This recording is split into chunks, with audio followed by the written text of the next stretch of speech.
A nuestra izquierda están Teno Flores Arauz, a nuestra derecha Jorge del Castillo. No sé si es la ubicación correcta, no sé si es la que corresponde según las circunstancias. Les damos, caballeros, la bienvenida, les agradecemos su presencia esta noche.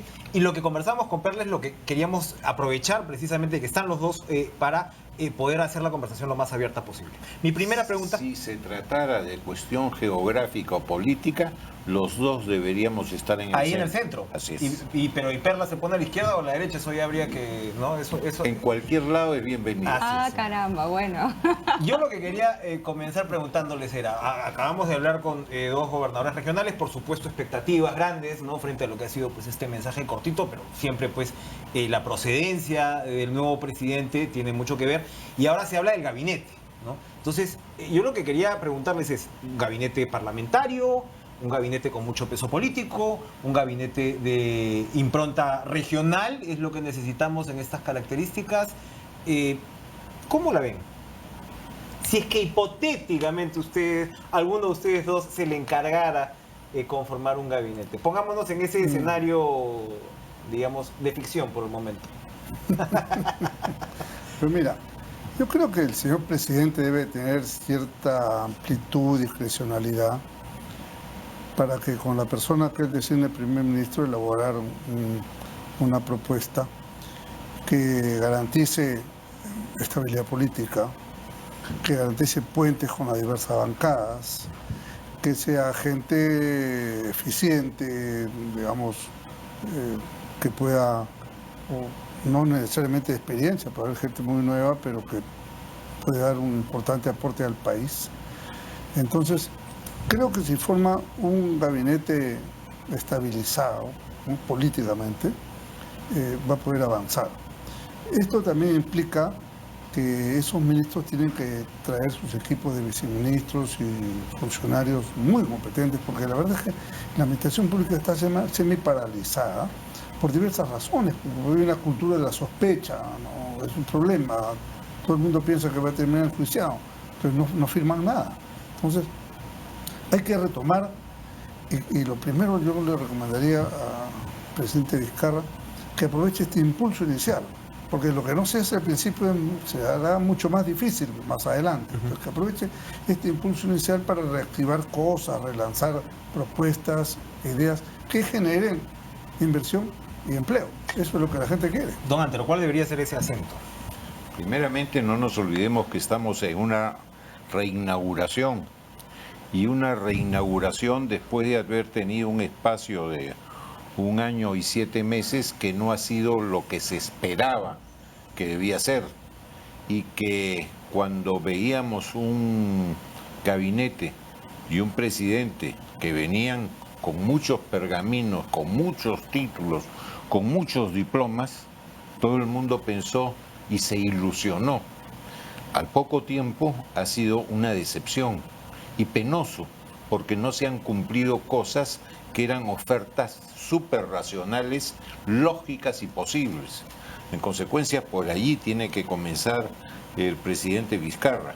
¿Qué es lo que no se hizo o qué es lo que no se hizo bien? Entre lo que no se hizo bien, evidentemente, es la reconstrucción del norte. Hay que darle velocidad, la gente está harta del tema, ¿no? No ven nada. Al principio sí, porque hubo la colaboración en la urgencia inmediata de la Fuerza Armada, de la policía, y lógicamente llegó la ayuda. Hoy día requiere la etapa de reconstrucción, y para eso tienes que ponerle pie al acelerador que no se ha puesto. 2, se habló mucho de destrabar las inversiones, y un gobierno con esa ilusión y con ese antecedente promotor de inversiones, sobre todo el presidente, ¿qué pasó? Nada. Michiquillay recién para comenzar estudios, cosas, etcétera. Entonces no hemos visto nada del destrave de inversiones. En lo que hay que decir también de los gobiernos regionales, que a veces, y disculpen que lo diga, son muy buenos para pedir, pero no son buenos para ejecutar, ni tampoco para poner el hombro cuando hay conflictividad social, ¿no? Se ponen bastante de costadito. El otro tema es destrabar la administración pública. Cada día hay más sellos, más cosas, más pases, y el temor de los funcionarios públicos a tomar decisiones. Cada día piden más informes innecesarios, más sellos, más pases de expedientes y todo. Yo lo veo como abogado que estoy en ejercicio, que realmente las trabas son enormes. Y lo tercero, que sí habló mucho también en la campaña, vamos a formalizar la economía y tenemos que formalizarla porque necesitamos más recaudación, etcétera, etcétera, etcétera. La recaudación ha seguido bajando. 12.9% de Así es. presión tributaria. Y sin embargo, la necesidad de gasto más el de inversión ha ido aumentando, con lo cual hoy día tienes un déficit que hace año y medio, 2 años no se pensaba. En consecuencia, sí tienes que ir a una solución de formalización, pero nadie se va a formalizar si es que saben que tienen una espada de Damocles encima y que inmediatamente le van a caer cuanta institución hay en el momento que se hagan conocidos, al pasar de desconocidos a ya formales. Pedro, Entonces, estas cosas tienes que hacerse. Pedro Pablo Kuczynski lo que intentó es, de alguna manera, partir, ¿no es cierto?, a una bancada grande, a una bancada mayoritaria y a una bancada importante del Congreso de la República, y ya vemos los resultados. ¿Cómo debería ser el manejo con el fujimorismo? Es decir, ¿el fujimorismo debería ser parte de este gabinete? ¿Sería descabellado pensar que algún representante de esta bancada podría ser parte del gabinete que forme el señor Vizcarra? Y por otro lado, ¿cómo sería la reacción de la bancada de Peruanos por el Cambio? Porque algunos dicen, bueno, si hay fujimoristas al interior, entonces Nos ponemos en la oposición. Nos ponemos en la oposición. ¿Cuál ¿No? debería ser el papel del fujimorismo en esta nueva El configuración? presidente habla de un pacto social, ¿no es cierto? Si es que ese es un concepto trascendente, fundamental, diría yo. Entonces tú puedes ahí incluir algunos temas, como ya lo mencioné, educación, el tema de salud, la seguridad ciudadana, que son prioridades sin duda, pero habría que construir también una agenda de orden gubernamental y una agenda de orden parlamentaria, porque es indispensable que haya una buena relación en el Congreso. Entonces, si está pensando en algo de ancha base, no pasa necesariamente porque sean congresistas, pero sí se puede tener contactos con los partidos y recomendar gente, proponer gente. Y si hablamos específicamente del fujimorismo, creo que hay una amplia gama de profesionales que... Elmer Cuba suena para el MEF, por ejemplo, así como están sonando muchos, ¿no? Pero Por ejemplo, ¿no es cierto? Francisco Tudela, por ejemplo, una cancillería podría ser estupendo. Es gente que ha estado vinculado, que han sido cercanos a ellos en un momento determinado. No serán militantes, pero gozan de la confianza de ellos. El economista Cuba, que es de primera, fue el jefe de plan de gobierno de la campaña de Keiko. Entonces, y así, así como con ellos, también con los otros partidos, creo que hay que hacer una cuestión más amplia. Y la relación, yo le sugeriría al presidente que empiece con su propia bancada, ¿no es cierto? Creo que eso es muy importante, que tenga una cercanía a su propia bancada, que empiece con ellos este pacto social, si podemos llamarlo así. Complementando la pregunta de Perla por ese lado, Antero, efectivamente, uno dice, abran la cancha por el lado del fujimorismo, pero tienes una bancada. Juan Sheput dice, si esto tiene un acento fujimorista, yo me paso a la oposición. Y de todas maneras, claro, el final de Kuczynski ha sido tan dramático, ¿no? Y que lo culpan directamente al fujimorismo, que esa es una relación difícil. ¿Cómo vería usted el papel del fujimorismo? Y perdón, además lo que ha dicho Luis Galarreta, ¿no?, como presidente del Congreso, que ha dicho que la relación con Vizcarra va a ser la misma como la relación con Pedro Pablo Kuczynski. Quizás comenzando por eso último, lo que ha querido decir es que nunca les hemos puesto trabas, lo que tampoco es muy cierto. Ahora, ¿qué es lo que ha pasado con esta bancada mayoritaria en el Congreso y el Ejecutivo? ¿Solamente lo que dijo PPK de que los iba a ir sacando poco a poco? No, yo creo que el tema se inicia, uno, por el fastidio que siempre queda en ser perdedor de una campaña que creías que eras ganador. Los insultos que se dieron en esa campaña, sobre todo a la candidata del fujimorismo. En consecuencia, allí sí había cosas subjetivas basadas en cosas objetivas. Insisto, la parte emotiva por todo lo que se había dicho. Entonces eso generó la falta de química, falta de piel en esta relación. Y hemos visto las consecuencias. Pero también... ¿Qué tales consecuencias, no? Tremendas, tremendas. Y voy a decir algo más porque no puedo morderme la lengua. Mi protesta por estos allanamientos a las casas de Pedro Pablo. Completamente de acuerdo contigo. No puede ser. Es un abuso. Si ya veíamos abuso en las detenciones provisionales, esto es otro abuso e innecesario. ¿Cómo debería, digamos, parar esto de alguna forma? Es decir, cuando efectivamente el presidente termina renunciando, no solamente hemos visto el tema de lo que antes lo califica como un abuso de la Fiscalía y usted también, sino el hecho incluso que el Congreso casi se va por el tema de traición a la patria y casi no le acepta la renuncia. Usted estuvo muy presente en todos estos debates. Es decir, el tema es digamos, muy visceral todavía. ¿Cómo encauzar este debate? Porque la gente está perpleja. La gente no lo puede, no sé si no lo puede creer, pero dice, ¿qué está pasando? ¿No se suponía que la democracia peruana había superado este tipo de etapas? A ver, si ese proyecto, vamos a llamarlo de traición a la patria, se hubiera llevado al pleno del Congreso el viernes, ¿no? Hubiera abierto una discusión y posiblemente una batalla campal ahí. Terrorífica. Entonces, delante del cuerpo diplomático, de los invitados especiales del Perú y del mundo que estaban mirando, porque habían muchos países que estaban mirando a través de las redes. Entonces, la insensatez, menos mal que perdió y dio un paso atrás.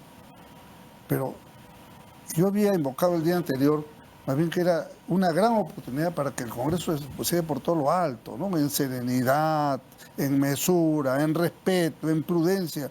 Y el debate había ido más o menos, pero la moción era así como, usted ha visto en los toros, ¿no? Que aparece un chiquito ahí con un puntillero, ¿no? Un puntillero quería meterle. No había derecho, ¿no? Entonces, menos mal que eso quedó de lado. Por eso el presidente Vizcarra ha hecho bien en decir, vamos a ponerle punto final al odio y la confrontación. Ahora, ¿esto cómo se procesa? ¿No? Vamos a verlo. Yo creo que en el Congreso y en la sociedad civil hay una serie de gente sensata, ¿no?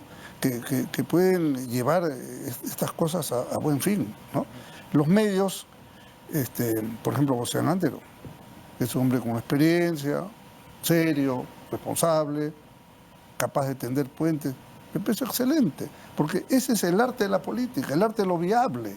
No pueden improvisar una vez más. Mira, la gran caída, o la razón original, digamos, de la caída de PPK, es no haber sabido hacer política. Con una configuración parlamentaria distinta, Kuczynski no tenía el final que tuvo, definitivamente. Si hubiera tenido operadores políticos, si hubiera tenido gente que manejara de otra manera las cosas, te aseguro que eso no pasaba, ¿no? Ahora, 10 días para conformar un gabinete, algunos dicen es demasiado tiempo y lo comparan con, por ejemplo, la gestión de Valentín Paniagua, que fue muchísimo más rápido. Pero Valentín Paniagua, yo soy testigo de excepción del tema. Estábamos antes juntos.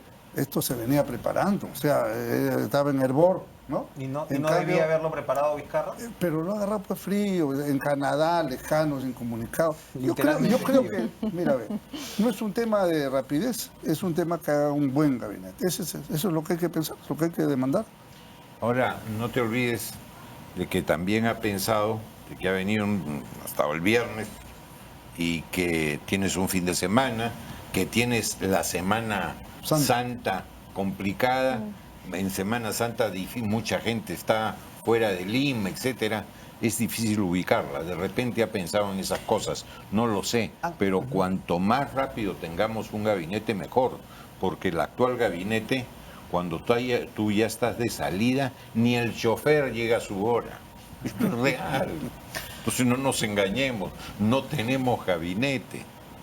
Ahora, el gabinete requiere una conversación, lo que le llaman una conversada. Oye, ¿qué te parecen estos?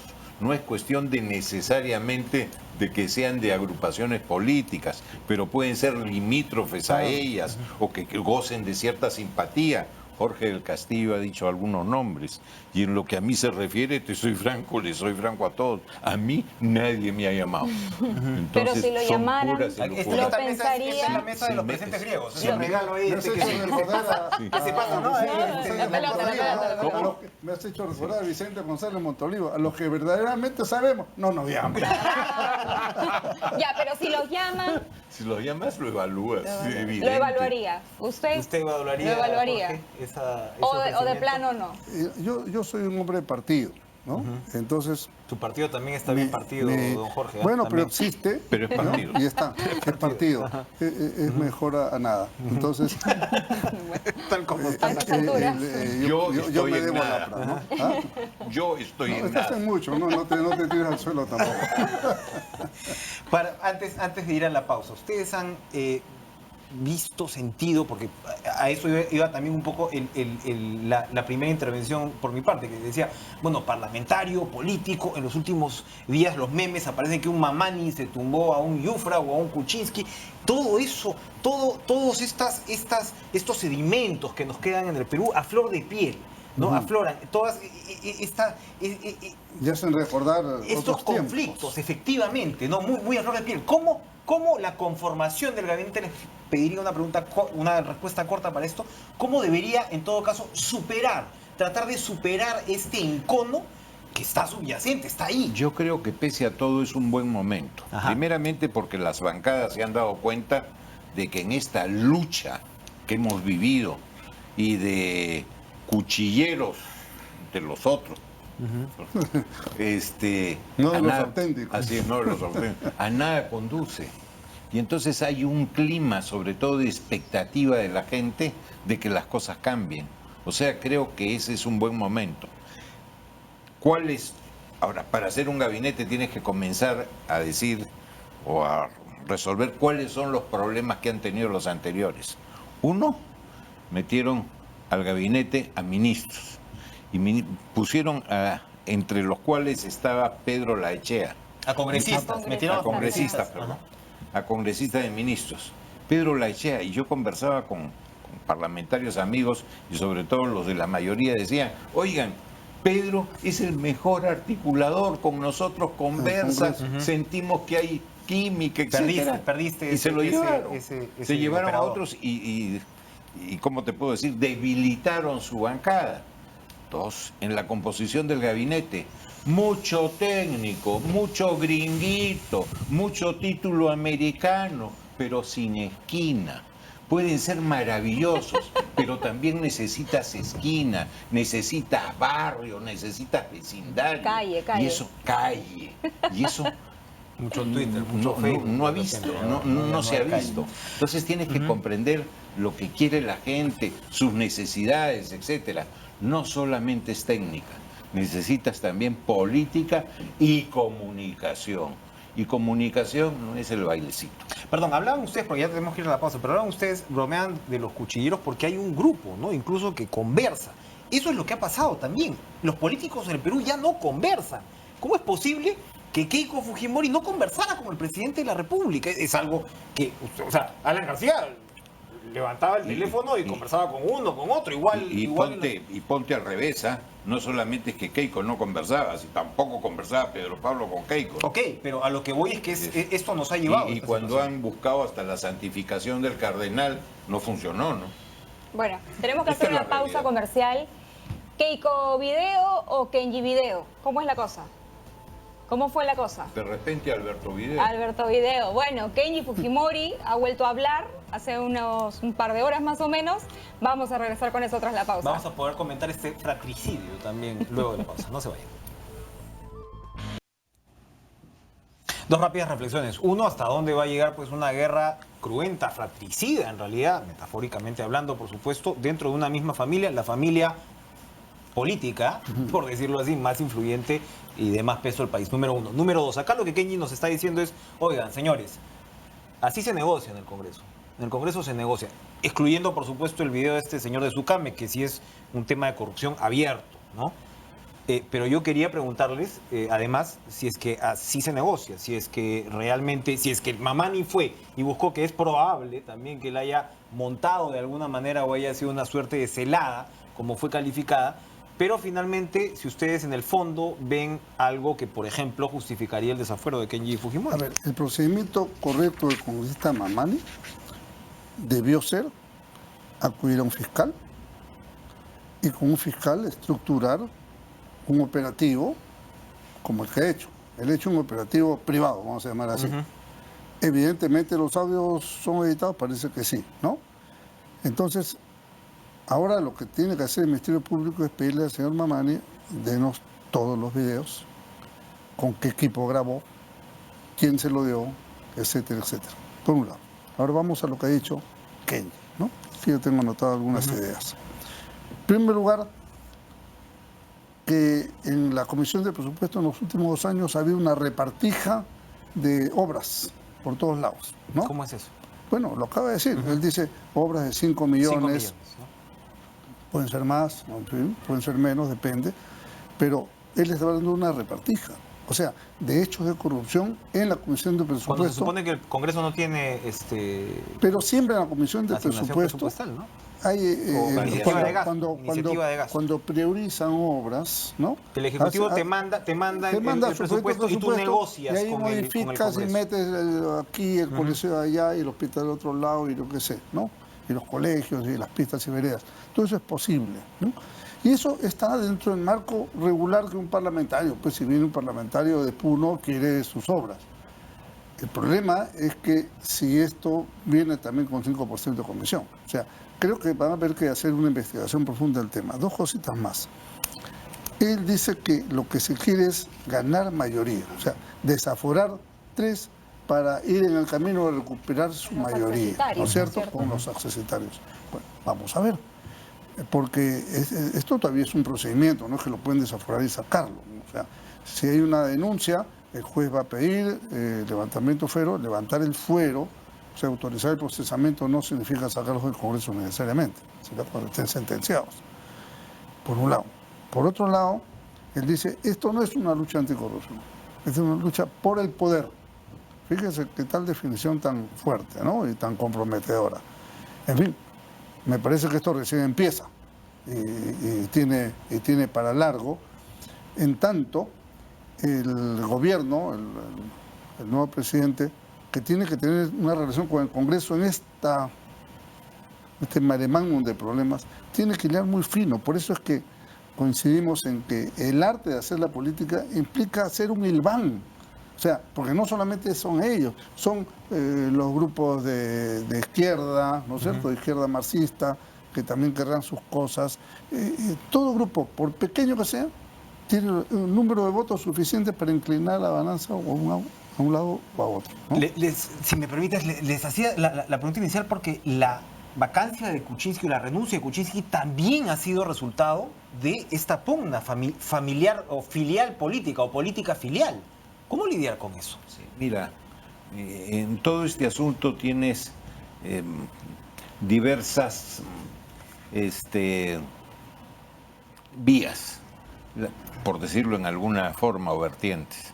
La primera es la familiar.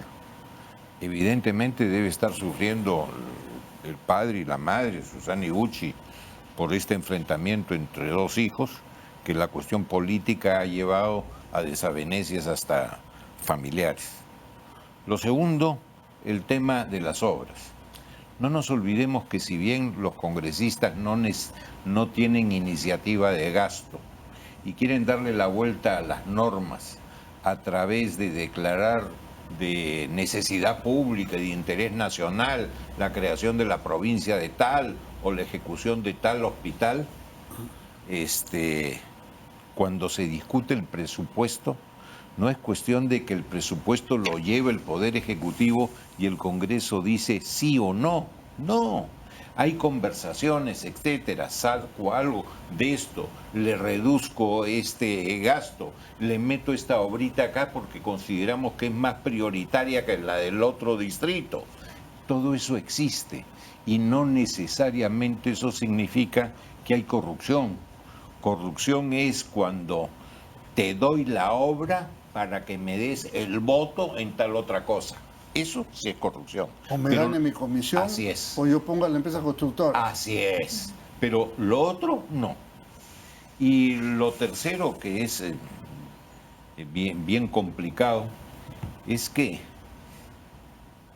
tenemos que hacer comprender sobre todo a la colectividad y al Congreso que nos conviene a todos llevar la fiesta en paz. Estas luchas a nada conducen. Cuando nos enfrascamos en este tipo de guerras, lamentablemente, donde hay tanto odio, ¿no? Tanto odio, no llegamos a ningún sitio. Nada. Ahora, yo quiero preguntarles... Y te vas hundiendo mucho más. Por supuesto. Quiero preguntarles sobre el papel de este congresista Mamani, ¿no? Porque la investigación apunta, o el desafuero apunta, sobre Kenji, sobre Bienvenido Ramírez y compañía. Mira, pero Mamani debería ser investigado. Pero por también. supuesto, porque no se está diciendo una cosa que es clara. Todo el mundo dice lo que señalan los videos, pero nos estamos olvidando de que han sido grabados subrepticiamente, que eso es inmoral y que encima es delito. Nosotros no podemos aplaudir que se hagan estas grabaciones. Y incluso la propia Constitución dice que este tipo de grabaciones que se hagan ilegalmente no tienen efecto de probanza.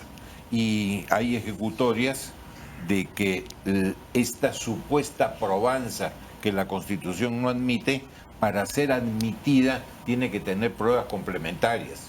Pero no nos podemos olvidar de lo que se ha hecho en las grabaciones, también es un delito. Y además recordar quién es el congresista Mamani, ¿no es cierto? Sí. ¿De dónde viene Mamani? ¿Cuál es la historia de este congresista? Además, hemos conocido en los últimos días que el señor habría mentido en reiteradas oportunidades en su hoja de vida, Incluso que ni siquiera había terminado primaria. un tema de su educación, que no recuerda en qué colegio estudió. Ahí está justamente en pantalla, ¿no? En el 2010 volvió a postular para la alcaldía de Puno, provincia de Mo, en fin, en su declaración jurada no especificó estudios secundarios ni superiores, por ejemplo, ¿no? Entre otras cosas que se han conocido. No se tuvo unas acuerda en qué colegio contrataciones, terminó de estudiar. ni siquiera se acuerda, tuvo unas contrataciones millonarias con el Estado peruano, Así con es, empresas, desde los 90 incluso, sí, ¿no? con empresas que formaba especialmente para eso y luego las desaparecía. Entonces una cosa rara, ¿no? Entonces, ¿quién está apareciendo supuestamente como el adalid de la lucha contra la corrupción? Y las ¿Es así? omisiones, ¿no? ¿O no es así? Omitió en ese gran Y las currículum omisiones. que es un gran experto en comunicaciones. Así es. Yo, hablando de comunicaciones, para ir cerrando, ustedes son dos políticos pues, muy influyentes, han tenido una trayectoria, en fin, con sus altas, sus bajas, lo que corresponde en una carrera política larga. Estamos decepcionados en el Perú. Hemos vivido una semana y un momento de malestar. Uno, por supuesto, habla de su propia carrera, ¿no? Yo soy periodista toda la vida, y no hay presidente después de Fujimori que le haya ido relativamente bien. Y eso duele para la democracia, ¿no? Eso duele, o sea, eso finalmente, cuando uno ve a los jóvenes, qué cosas piensan los jóvenes, y uno de repente se podría felicitar y decir, bueno, hemos hecho esta transición de modo constitucional, no ha pasado lo que de repente ha pasado antes, pero algo, y lo conversábamos Jorge del Castillo en estos días, algo hay de bananero en todo esto, algo hay que uno piensa, esto no hubiera pasado en Chile, no hubiera pasado en Colombia, que son países en los cuales uno se mira. Argentina, Brasil son harina de otro costal por otras circunstancias. Quisiera pedirles acá un breve mensaje a los demócratas. Mira, ¿Qué esperar? ¿Qué esperar de nuestro país en los próximos 3 años de aquí al bicentenario? Mira, realmente es lamentable todos estos procesos. Claro, uno puede justificarlo y decir, había que hacer esto porque si no era un tema. Ya habíamos caído en un nivel de ingobernabilidad. Ya era inviable. Sí, ya era absolutamente inviable la presidencia del señor Kuczynski, era inviable, ¿no? Entonces, de aquí viene el tema de la renuncia. Adjetivar la renuncia y poner estas cosas no estaba bien. Al final tuvieron que retroceder. A las 24 horas que le aceptan la renuncia, le impiden a salir del país y allanan su casa. Eso da una impresión, pues, de republiqueta, ¿no? Eso, francamente, ¿no? A puertas de la Cumbre de las Américas. O sea, van a venir una serie de presidentes de América y encontramos nosotros esta zarandeada que no está bien, y encima Maduro se burla del Perú. Ya, ese es el colmo, ¿no? Entonces, creo que aquí lo que tenemos que hacer es una profunda reflexión de llamar a la serenidad, de aceptar la propuesta del presidente del punto final, porque si vamos a estar permanentemente en este choque, confrontación, nos vamos a hundir realmente. Antero Lo Flores mismo para Arauz. Antero brevemente. Mira, para mí una cosa principalísima en lo que ha sucedido en los últimos días es que la institucionalidad constitucional ha funcionado. Claro. Quienes quieren que cambie la Constitución, que esto no funciona, Adelanto que elecciones. están equivocados. Ha funcionado. La gente ha aplicado las reglas constitucionales. No hemos tenido cuartelazos, no hemos tenido nada de lo que ha sido histórico en el Perú. Funcionó lo que dice la Constitución. Entonces, esto es un primer paso y bueno. Lo segundo es que ha generado además un sentimiento de la gente de un nuevo comenzar, un nuevo amanecer, con cierto optimismo. No lo perdamos, sigamos en esa ruta, conversemos entre todos. Nadie tiene la exclusiva de amar a su patria, amar al Perú. Se supone que todos la queremos, se supone que todos queremos lo mejor, quizás por diferentes caminos, con diferentes métodos, pero queremos lo mejor. ¿Por qué, si queremos lo mejor para el Perú, no nos ponemos de acuerdo entre los peruanos? No somos enemigos, podemos ser contendores para llevar el poder, para mejorar el bien común, pero no para enfrentarnos, que no tiene ningún sentido. Yo creo que estamos en un buen comienzo, recomienzo. Queremos invitarlos para que nos acompañen a ver esta secuencia